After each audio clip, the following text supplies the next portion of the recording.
Greetings, my name is Wrath, and I am here today with my friends Jewel and Christina. Hi, guys. Hi.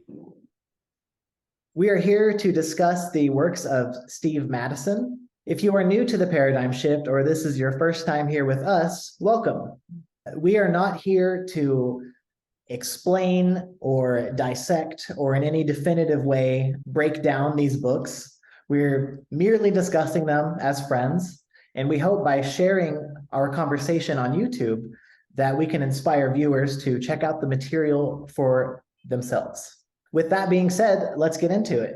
So we're going to actually watch the videos from the paradigm shift, the AI presentation of Steve Madison's The Musical Theory of Existence, Hearing the Music of the Spheres. We're going to be doing chapter 1 today, part 1, Mind Music.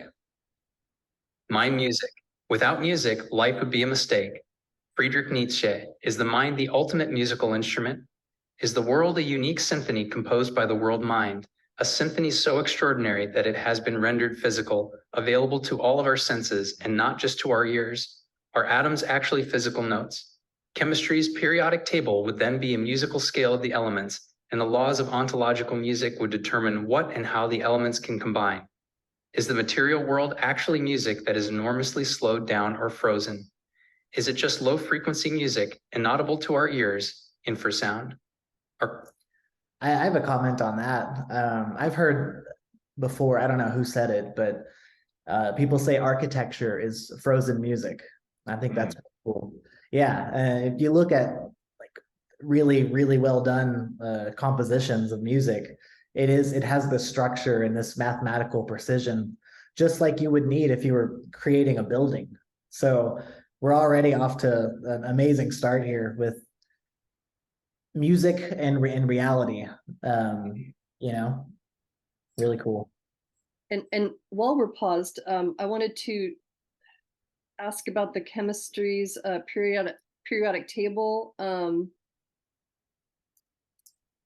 as far as how, what does it say? The laws of ontological music would determine what and how the elements can combine. Okay, so I'm thinking like of the periodic table where about valence electrons, determining how they can combine. So like this column can combine with this column, because that way you'll add up to 8 valence electrons, which is what they want, the atoms. Wait, so how does that what does that have to do with music there? Well, the way I look at it is like the laws of math dictate everything that happens in our world, in the real world, in reality. So this, in a way, is kind of like a parallel understanding, another way of looking at the exact same thing. So instead of like, because like everything in the material world can be broken down to sinusoidal waves. So it's the same thing with music. If you deconstruct music enough, everything breaks down to frequencies, to waves. So it's like a similar way, it's another way of looking at the same thing. So, like if we look at musical notes combining to create something else, the laws of music in this case would determine what is possible, just like the way that the laws of math determine what is possible in the real world, if that makes sense. So when 2 or more atoms combine to form a compound, what would that be analogous to in music? Like a chord. So like, if you have like you have like water, right? H2O, you've got 2 hydrogens and 1 oxygen. If you want to have like a basic triad, you have to have a root note, a third, which is an interval, it's a musical term, and then a fifth. So you need like 3 notes that are a certain distance from each other to create this chord. And it's basically like a ratio, so yeah, so when you're building like, the structure of existence, it follows the same kind of rules, or it follows rules in the same way that music does. And I think that's why it's such a great analogy. And just music it is frequency information. It's light, right? So in the same way that color is. So it's an amazing analogy, because you are talking about basically the same thing. Yeah, because music is governed by math ultimately. It is like everything else is governed by math, but it creates a really interesting alternate way of understanding the same concepts. So like Nick was saying, like in a chord, for like C major, which is like the most common, most easy, you would have C, E, and G, and those individual notes make up something greater, which is a chord. They call it a triad, which is three of them played together at the same time. So that would be, you can think of that as like a compound. You know what I'm saying? Okay. Yeah, I'm so lucky to be here with two musicians to help me understand this. This is really fun, and it's a really helpful way, especially if you're a musician and you're new to Aunt Math. This is an extremely helpful, intuitive way to start to grasp it. Okay, let's keep going. Are quantum mechanical wave functions really musical functions made of countless blended notes? They play music all the time, but our ears aren't attuned to this kind of music. Imagine the most special of pianos. This exceptional piano has been reduced to nothing but a keyboard, one that can play any possible note. The keys of this piano are eternal. They have compulsory existence. They are the very foundation of existence. In fact, they are the only things that have being, a fundamental reality. This piano wouldn't be of much use if it had no one to play it. Well then, who does play it? If we were the philosopher Plato, we would say that a cosmic being, the demiurge, is the piano player. But then we have to explain the existence of the demiurge as well as that of the piano, and we have thereby created a problematic dualism. There are two types of things in this system, the piano and the piano player. Do we actually need an external being, an external player? Why can't the system operate on its own? There's nothing to stop the piano playing itself. Such a thing already exists. It's called a pianola. A pianola is a mechanical piano that uses a roll of perforated paper to operate its keys, hence can dispense with the services of an external pianist. The type... Yeah. We had one of those growing up. It was something. Unfortunately, all those perforated rolls got damaged in a flood, but that's just sort of off topic. Is those pianolas are really cool. Yeah, they used to have them in like a couple malls when I was growing up, like self-playing pianos. And like also if you've ever seen the show Westworld, the intro to that is makes use of one of those self-playing pianos. They're pretty wild. So like a self-playing piano that requires nothing to exist. That's like obviously a mind thinking, right? So Yeah. when you're playing notes, you're emitting frequency information, and when you're thinking thoughts, you're doing the same thing. I love that. I love that analogy of like this piano as a container of all possible notes, just like a monad, a mind is a container of all possible thoughts, all possible frequencies, and you can play them and combine them, and that's all it does. That's all there is. I just love that. The type of piano we are contemplating in our thought experiment is much more sophisticated than a mechanical piano. It's a living piano. It spontaneously, automatically, naturally, habitually plays itself, and it is actually trying to understand itself via the music it plays. After all, its music is all it has with which to comprehend itself. Music is its only output. The living piano experiences its own music. It feels pleasure when it plays well and pain when it plays badly. It tries to make more and more of the music it likes and to get rid of all the music it doesn't like. It learns from its mistakes. It learns what it likes and wants more of, and equally what it dislikes and wants less of. It thereby takes on a character, a distinct way of doing things, a clear pattern of behavior, a personality. Every such piano is different. These pianos all develop differently. So that that's how minds evolve, right? It sees what it's produced, and if it doesn't like it, Or perhaps at the time of creation, it's like, this is the greatest music of all time, right? And then, as you grow and you learn, you're like, yeah, that was not the greatest music of all time. I'm going to adjust, take my new knowledge and try to make something better. And that's, evolution in a musically analogous sense. Yeah, and I love this point too, that every piano in this thought experiment, every piano is different. Every piano is unique. They're all figuring out what works for them. And it's like individual at first in that sense.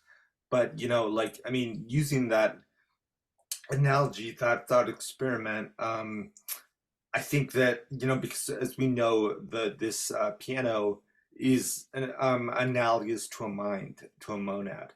So it's like I think that you will encounter many gurus or new age thinkers that will try and like convince you that no, I mean actually really we're really all one piano. Deep down, we're all one piano, and so it makes no sense for us to compete with each other and to play different competing music. But that is not true. Like, we all are unique. We're all different pianos, and as we'll see later, that we have to voluntarily, of our own free will, we have to choose to cooperate. It's not just like, oh well, we all cooperate because we're all one piano. It's like, no, we're different, but we have to decide to work together and cooperate to achieve harmony, to achieve something greater. So we're all a piano, just make sure I get the metaphor right, with all these keys and representing sinusoids, but it's the way that we start to choose to arrange them that makes us unique. Yeah, I think I'm understanding that right. Is that the metaphor? Yeah, you're a piano, I'm a piano, Jules a piano, and we all find the results of our own playing, and what makes us unique are our choices, our free will. I might choose a scale, and you might choose a different scale. Yeah, I might choose honky tonk is my expression. Like, someone else might choose jazz or classical. Like, just is another way of understanding it. We all make choices. We all like shine individually. We all like, yeah, we have our own free will. Yeah, that makes sense. Like, I think it said something about character. Yeah, it takes on its own character. It's like, well, I like this, so I'm gonna, play, some Tchaikovsky, and you're gonna play this, and you're gonna play that, and it's my will that like chooses, like, I'm gonna try something Tchaikovsky-esque. Yeah, my taste is metal. When I listen to music, I like metal. So when I'm trying to create my own music, I take metal ideas because I like metal, and that's my choice to do so. I'm allowed to choose, or I have. Yeah, and I really like this idea, I think, of like each of us, each piano, as it were, searching on this sort of quest to like find and play their own soul music, what speaks most to them, like, and then that is what we've been saying. That's the entire point. Metal, classical, scale, whatever it is, whatever you want to focus on, or whatever you want to explore, like, that is the exploration of music. That's the exploration of all the thoughts or all the notes that we have at our disposal. Yes. Awesome. All right, let's keep going. Each piano is unique, playing its own unique songs, its own soul music. Imagine a whole world of these pianos, a world comprised only of these pianos. There is literally nothing else. Each is a self-playing piano, playing its own compositions. Let's imagine that none of these living pianos can hear the work of any other piano. Each piano is on its own, playing its own music and learning strictly from its own work. Each is a private music domain. If one of these living pianos is going to become a better musician, it will have to do it all by itself. Some might learn fast, However, we can imagine that many pianos will take an age to learn how to properly play themselves to produce the results they really want. Getting good at anything is hard work, and hard work for most creatures is painful. They avoid it. The path of least resistance is the path most creatures like to take. Now imagine an alternative scenario. Imagine that all these different pianos can in fact listen to each other, can play together, can create joint compositions, can learn from each other, copy each other, collaborate with each other. We now have two interacting systems, a private domain and a public domain. In the private domain, each piano does its own thing. It plays its own music, hears its own music, learns from its own music, and tries to make its own music better. It dreams, of course, of producing the perfect music that will be so good that it will make it feel like a god and explain its own existence to itself. But this private domain offers such slow progress. There's no multiplier factor to speed things up. It's all down to the individual and how fast or otherwise the individual is at learning. In the public domain, by contrast, all the pianos are playing together. I think that's a good point to talk about. So, if you're making art of any kind and your only reference is yourself and your own work, it's going to take a long time to get better, because you can't see like some great art and be inspired by it if all you have, is your what you've made prior. Also, like, I mean, in the world of music, like, I'm not sure how this would factor into the analogy. I guess like hyper individualism, I guess, would factor into this analogy this way.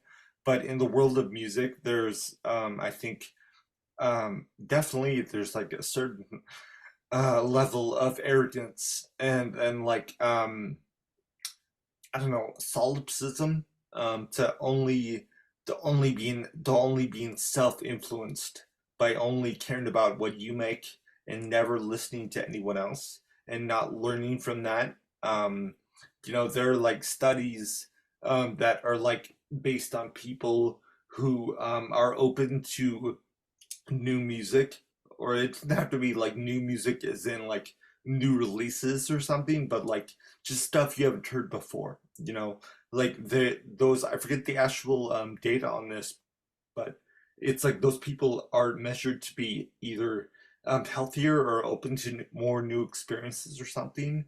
People that actively learn and engage with other ideas and other people's music, and like just like think about it in like everyday interactions when you're like, oh, when you hear someone say something to you and you're like, oh, I never really thought of that, I never considered that, you've like given me something to think about now. Like it's a similar thing, whereas like the other person would just be like, no, can't tell me nothing, I won't hear anyone else's shit, and it's very like self-centered and arrogant in my view. Yeah. Well, I'm sorry, go ahead. No, please go ahead. What was my, okay. So from being in the public domain, it sounds like you would also have the opportunity to say, oh, I like that. I want to do something like that, or that's not really my cup of tea. Maybe I'll go look at this instead. And that would be one of the benefits of the public domain. Yeah, and like also, if you see someone like play something like in a certain style or using a certain technique or something, you can be like, ah, that is what I've been looking for. That is a great, more efficient way to do what I've been thinking, or something like that. And like progress is sped up that way. Progress sped up. Okay, I like that. Yeah, that's awesome. They can all hear each other. They can all hear plenty of what works and what doesn't. And they can rapidly learn from each other. They can hear and create vastly more and grander music than they could ever have composed on their own. Think of the difference between a soloist, no matter how brilliant, and an enormous orchestra, full of every possible instrument and expertise. Even the finest soloist will want to be informed by others. It will make the soloist shine all the more brightly. In this public domain, progress is potentially much, much faster than in the private domain, since every player is exposed to much more music and to many more musical influences, possibilities, and experiments. Yet the public domain has its own drawbacks. There's a drastic danger of discord. All of the pianos might play out of tune, disharmoniously, discordantly. Everything might clash. This could be the worst music ever. Okay, all right. So it talks about discordiantly. Mhm. So how do we know it's discordant? Like, how do we know that, like, I might think, wow, this is awesome, I love this. And another person might think, this is crap. Like, how do we decide as a, you know, in the public domain or whatever, or as a collective, that this is good and this is shit? Well, I mean, like the example you're giving, I think would be more in line with the subjectivity of all music, like how it just hits everyone differently. You know, you can't, for certain things up to a certain point, you can't say, okay, I don't like that because it's bad, and you like that because you have bad taste or whatever, like that kind of shit.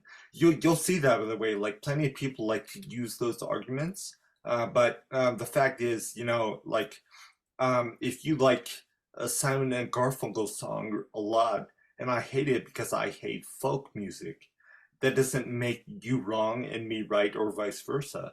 However, if you're talking more about discordant music and like unpleasant, harsh music that almost everyone can agree on is shit, is bad, that That's what would I'm talking be, about. Yeah. yeah. So in that case, that would be just like bad math, because music breaks down to math ultimately. So that's just a horrible application of mathematics when it comes to creating music. Like if you had a piano and you smashed all the keys simultaneously at one time, that like terrible clash, that horrible cacophony of music, you might, what if you would call it that, would just be, there's no rhyme or reason. You're just playing shit to play it. You know, like bam, like it's just, it creates like, that can be used in effect for like a horror film or something. Like, I mean, there could be a use for it, but that would be, in my view at least, that would be the origin of like truly objectively discordant music, is just like bad math. I would like to just throw in, there's a definition of music that I really like. It's from Dr. Robert Greenberg. He teaches at Berkeley, but I've listened to some of his courses, and it's a working definition of music, but it's time ordered by sound. So, you know, if you think about like an alarm clock, right? That's not music, even though you can make music with like alarm clock sounds, right? So, but if you have like a subjectivity arranging sound over time, even if it's terrible, even if it's like the worst thing you've ever heard, it's still, by the definition I adhere to, it's still music because someone arranged it, you know, even if it's awful. But I think what they're getting at is, if everyone is kind of just doing their own thing and making, you know, like being a soloist, and nobody is playing a support role and no one's taking turns, you know, and everyone's just going full 10 all the time, that we can all agree that's going to sound bad. Yeah. Yeah, that's not good music at all. I yeah.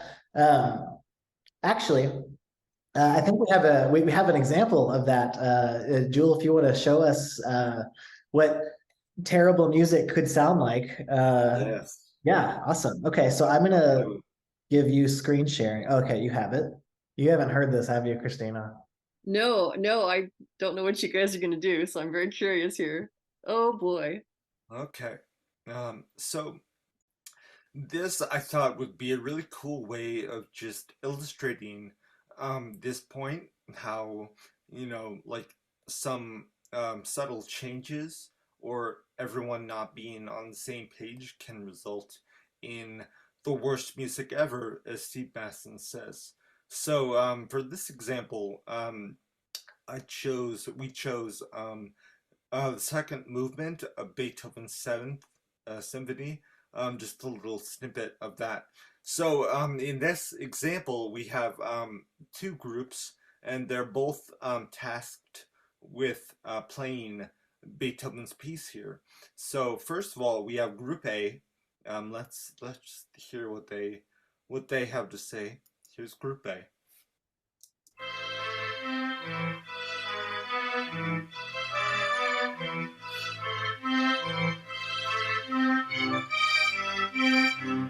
Sounds good, right? That sounds accurate. That's the way it should sound. You can hear that, right? Yes. Okay. So yeah, that is accurate. Everything is good there. Like all of the components, all these different instruments you can see, oboe all the way to cello and bass. They're all doing their own thing. They're all coming together and harmonizing correctly. And the end result is something beautiful and something majestic. But now, we've heard enough of Group A, but let's go over to Group B now and see what they have going on.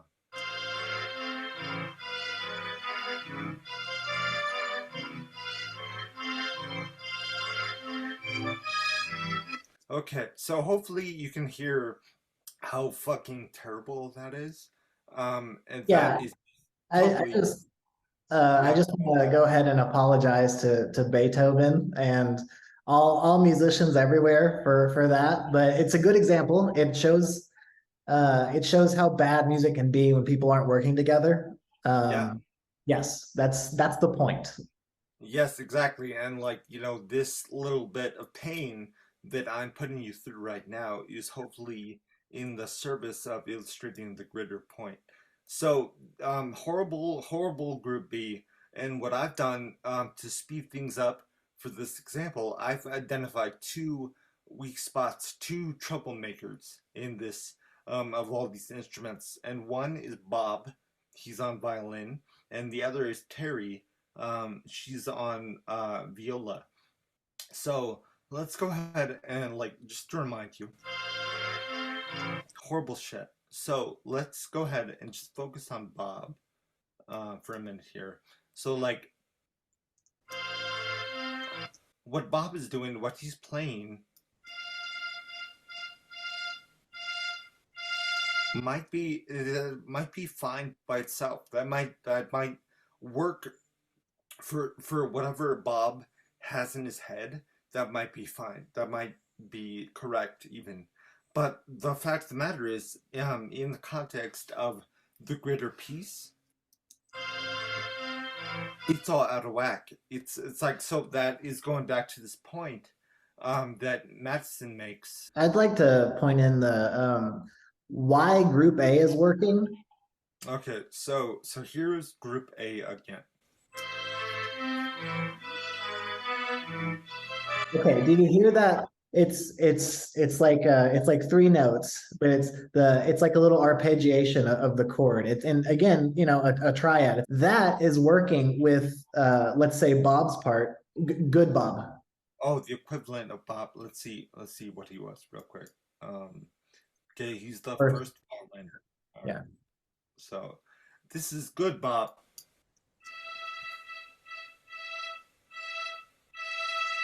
Right, that working with that arpeggiation, that bum bum bum bum bum, they're in the same key. So basically, they're working within the same content of that triad, of that compound of notes, and that's why that works, because they're working with the same material in key.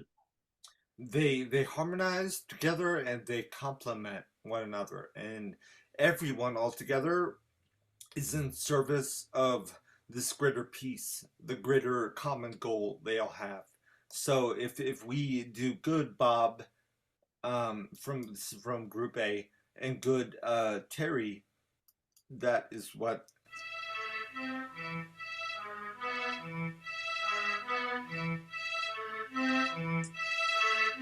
that's what it sounds like, and it sounds great. Like, that is what we want in the context of the piece, what we're going for. But now if we go to Group B and we look at the bad Terry and the bad Bob together.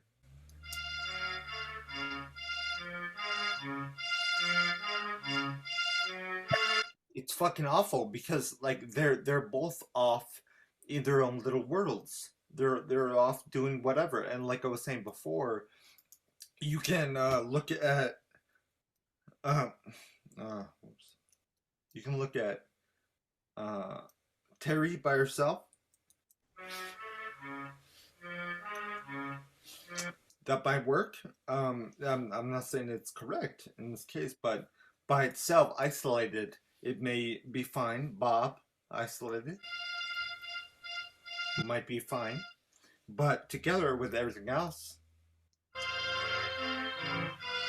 it's fucking the stuff of nightmares. So really, it's about that, illustrating that point where it's like any soloist you have, no matter how brilliant they are individually isolated on their own, will need to be, they will need to act, they want to be informed by the other players, they will want to act in accordance with the needs of the song, of the piece, of whatever you're playing.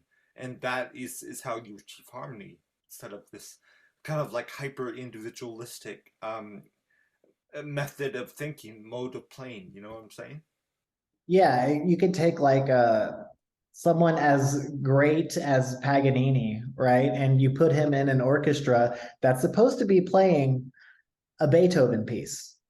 And if he's just, you know, as great as Paganini is, if he's just shredding and doing his own thing, it's going to ruin what could have been the best music ever. Correct. I feel like I got a musical education here. Yeah, that was awesome. Thank you, Little Julie. intro here. Thank you. That was awesome.